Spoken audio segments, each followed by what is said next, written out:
television. I did watch the last 4 episodes of The Flash. It wasn't that hard to catch up on it. I'll say that, yeah, I enjoyed it a lot. It was a lot of fun. As far as superhero shows on TV go, nothing else I think is able to capture quite the same level of silliness that you can associate with comic books, but a lot of very strong emotional poignancy. Like there were some very eye-watery moments in the final episode, and almost no one died, and that wasn't even what was really an eye-watery part. I mean, I'll just kind of, let me, for anyone who hasn't seen The Flash and doesn't think that they're going to actually be watching it, let me spoil a little bit of what happens in the finale. The Flash is created, of course, in the beginning by a particle accelerator, and it's weird because once Barry Allen becomes the Flash, he realizes oh my god, the way that I look speeding through the streets really quick, that's what I saw when I was a kid and my mom was killed. And what he finds out is that there's a guy called the Reverse Flash, who's actually one of his mentors that he's, been working under the entire season, who's from the future, and that all is actually surprisingly clear and not too convoluted within the context of the show. And he basically traveled through time and killed his mom, but even though he was trying to kill him, and he saw all these, crazy blurs happening when he was a kid, and it was actually because he had traveled back from the future to rescue the, 5-year-old version of himself. So in the season finale, he has the opportunity to travel back in time and now save his mom. So it's like a Back to the Future kind of thing, where it's he knows that he's already going to be there. He wants to avoid himself saving himself, and now the third version of him is okay, now I'm going to save my mom. And there's a lot of kind of crazy danger associated with this, because they know that there's going to be a black hole that could be created because he's going in through a wormhole, and the wormhole could become a black hole and could destroy the world. So to be fair, it's a huge risk to be taking just through the prospect of saving his mom, and maybe having a overall positive repercussive effect for the rest of the world. But what's nice is, so instead of dealing with all that paradox kind of insanity, he goes back in time. He's about to save his mom, and then he sees the other future version of himself just give him a little head shake, no, don't do it, and he lets his mom be killed. But then what he has is he has a chance to say goodbye, which is really fascinating. So, he's there trying to have, as little explanation as possible, telling his mom, it's me, I came from the future, I was going to save you, but I didn't. And just has a really lovely moment as he's saying goodbye to her, and I thought that worked wonders. And so, there is still kind of a paradox element at work now, because it's because then he comes back, and, again, going into spoilers, so the guy who eventually was trying to kill him, but also created him, is the great-great-grandson of another character on the show who spent most of the season feeling kind of insignificant because the girl that he's in love with is also the girl Barry's in love with, and so he decides to kill himself at the end, because then he's well, if I'm dead, then there's no way that my great-great-grandson can be born. But then there's that weird question of well, okay, but then how did all this other stuff happen? But it seems to be following the same time travel logic that you get in, again, Back to the Future, where you see the people fading from the photograph, where it seems to have this kind of real-time component, whereas people are making conscious decisions.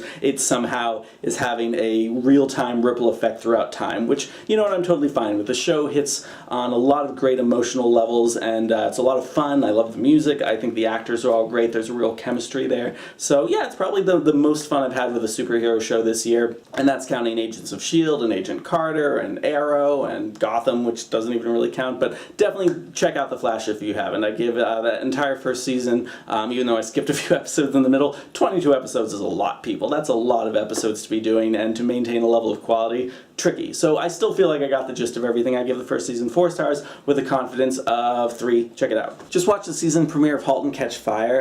It kind of is a refresher. I also watched the season finale, which, to be honest, I'd forgotten most of. It was a show that for some reason I kept watching last year. Liz and I were lucky enough to go to a Tumblr party hosted by the girlfriend of Nick Douglas, because she works at Tumblr, and they had this awesome Mexican buffet kind of thing, and Lee Pace, the star of the show, who I was just getting into becoming a fan of because I saw Pushing Daisies right before the premiere of Halt and Catch Fire last year, and so he was there, and I just wanted to be Pushing Daisies, but I didn't. He's a very shy guy, very tall, very shy, doesn't do a lot of interviews, although I mentioned last week to check out the Happy, Sad, Confused podcast. He did do an interview there, so that was really cool. But anyway, yeah, so the Tumblr event, was a big premiere thing showing the show, and I thought it was oh, this has some potential, and then, about 5 episodes in, I was this isn't a great show. There wasn't a lot pulling me along into it, but for some reason reason I kept watching, and somewhere around like the 8th or 9th episode, I can't even tell you exactly what happened, but the characters took on a much more focused, interesting life. I think really what it came down to was the main couple. I want to say Donna is the wife, and I can't remember the main guy's name, played by Scooter McNairy, but them as a couple and their dynamic and their different talents and the way that they fed into each other, that became the reason for me to watch the show for a while. And then Joe McMillan, Lee Pace's character, became a little bit less, overtly mysterious for no reason. And yeah, the show just kind of picked up on a certain wavelength, a certain energy that carried it really well into the finale. And I'm happy to say that season 2, judging from what the critics are saying and from the very first episode, carries on with that vibe. Everything from the character choices, the music choices, what's going on in the story, feels like it's pushing towards something very new. And in some ways this is a clean slate because they kind of just moved right past the whole personal computing thing, and it's very much like the dawn of a new era sort of thing going on. But the character arcs that we're working toward the end of the season, they're doing some good stuff with right now. So I'm really excited to see where the season goes. I think it was a terrible idea, our two favorite girls there at the Internet Gaming Company, to steal from a guy who knows who one of them is. If it was bad that Donna got thrown out of a car at the end of last season, I can only imagine what horrible things might be in store for her later this season. So my guess is they're going to invent the internet. I mean, it'll start with like chat rooms and that kind of thing, and building off the potential of that. But I think we're headed towards, the early uses of the internet, whether it be for gaming or other things. But yeah, looking forward to the season. I think it's going to be fun. I love the eccentric 80s music choices. It's a lot of, kind of like the Americans, like some songs you wouldn't necessarily expect or remember, but work so well with the different scenes. So that's going to be good. Right now, Halt and Catch Fire, I'm going to give it 4 stars with a confidence of 3. Just watched the latest episode of Game of Thrones. I can't believe there's only 2 episodes left this season, and wow, this episode covered a lot of ground. I mean, what's interesting is it was bouncing back and forth between all these scenes so quickly, and then, the last like 20 minutes of the episode was a really epic battle. Like, I didn't expect us to be getting that. I thought the big epic battle this season was going to be Winterfell, and instead we get this huge battle with the White Walkers and the undead, creatures that they create, their version of like ice zombies and that kind of thing. And I can't remember if anything like that happens in the book. I really don't recall. I don't think it does, but that was an excellent battle. John's kind of an idiot to charge into that. Yes, I understand to be a good leader, you need to be a good example and, charge into battle and that kind of thing. But in a situation that is so utterly hopeless, and where everything from the wildlings to everything back at the Night's Watch really needs a leader, someone like John to hold everything together, it just seems reckless and silly and kind of dumb of him to risk his life in such an overt way.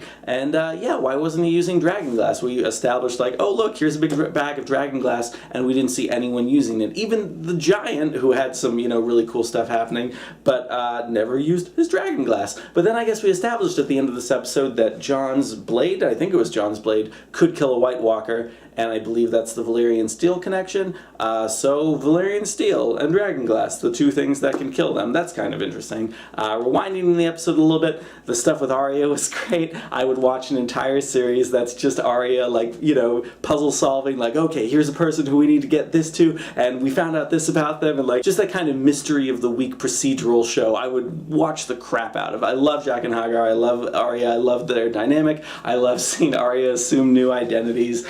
I really look forward to everything happening with that. I wish there was more time to really delve into that world, because everything at Bravos is really cool. To go into the minutiae of, a captain like looking through his log and maps, and it just makes the world so feel full and alive, and the fact that the visual effects budget has clearly gone up. There's extras, and there's great wide shots where you see entire cities, and you see people just doing stuff off on the side that really feels like a day-to-day life in this world that feels so very lived in now. It's really exciting. It's a movie a week now, absolutely, and I'm blown away by the production value. But Theon was fine. I was actually a little bit surprised that Theon, speaking of, Arya getting more used to referring to herself in the third person, I was kind of expecting Theon to be speaking as Reek of Theon like another person. The fact that he still identifies as Theon and says, I did these things, I'm sorry I did these things, as opposed to Theon did these things and, you know, Theon got cut away, seems a little bit strange. I'm not sure how intentional that is. I would have thought that he would have totally disassociated from the entire life that Theon had by now, but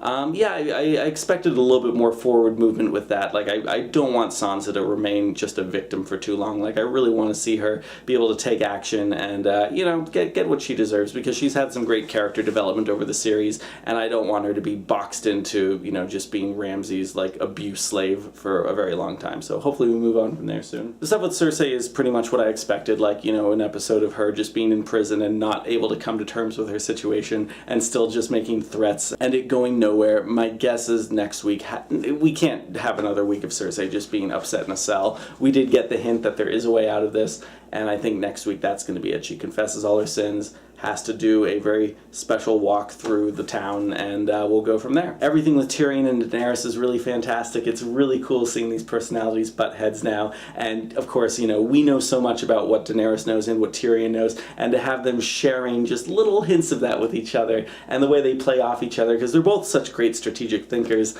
even though they have very different information that they're basing their strategic thinking on. That's really cool. Jorah, I think it's pretty clear, is going to be, you know, going out in one last gladiator-esque battle in the fighting pits. My guess is that he'll, you know, right before he dies in some epic battle at the end, he'll get to have one final moment with Daenerys, and maybe she'll tell him that she forgives him or something. Who knows? But that's all interesting. I can't wait to see how, to use a Stephen Colbert phrase, like the Colbert bump, the Tyrion bump is going to do for Daenerys' ruling, for her potential to get out of the city, to actually start moving toward Westeros. It was really refreshing to have Tyrion just kind of lay out on the table, okay, so let's say you do go to Westeros and you assert your claim to the throne. Who supports you? Here's the families, here's what they all do, and yeah, I mean, Daenerys gets to end on this line of like, well, they're all spokes in a wheel, and I'm gonna break the wheel. But then I wanted the conversation to keep going, because I know Tyrion can refute that, and I want to see a real, you know, strategy starting to be laid out for how Daenerys could actually ascend to the throne. So I'm sure we'll be getting more of that in the future. Again, I'm just enjoying this season a lot. I love pretty much where all the characters are right now. It's kind of nice to take a break from everything in Dorne, because that's been a little bit slow, but yeah, I look forward. This internet connection isn't reliable right now, but you can try again later. What? And yeah, I am not entirely sure if the 9th episode this year is going to be the big one, but I look forward to seeing whatever happens. Game of Thrones, still 5 stars with confidence of 5.